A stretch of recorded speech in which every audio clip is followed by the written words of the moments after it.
Dahiwadi police ठाण्याच्या परिसरात मतदान प्रक्रियेच्या ठिकाणी ड्रोनद्वारे हवाई चित्रण। सहाय्यक पोलीस निरीक्षक अक्षय सोनवणे यांची माहिती। ड्रोन कॅमेऱ्याद्वारे मतदान केंद्रांची पाहणी तसेच पोलीस ठाणे हद्दीतील परिसराची पाहणी करण्यात आली।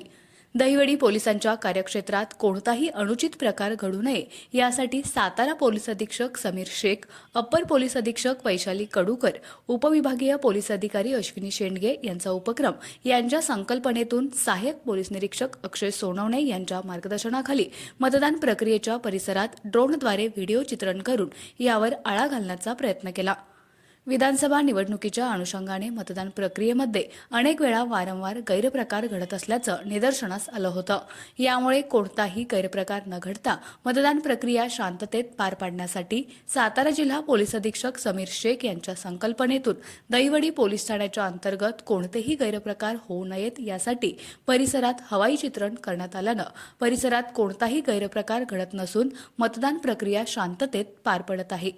आज अचानकपणे दहिवडी पोलीस ठाण्याच्या अंतर्गत येणारी महत्त्वाची ठिकाणे त्याचबरोबर दहिवडीमध्ये सुरू असणारी मतदान प्रक्रिया या परिसरातील व्हिडिओ चित्रण करण्यात आलं। यामुळे गैरप्रकारे आळा बसण्यासाठी मदत होणार आहे, अशी माहिती सहाय्यक पोलीस निरीक्षक अक्षय सोनवणे यांनी दिली।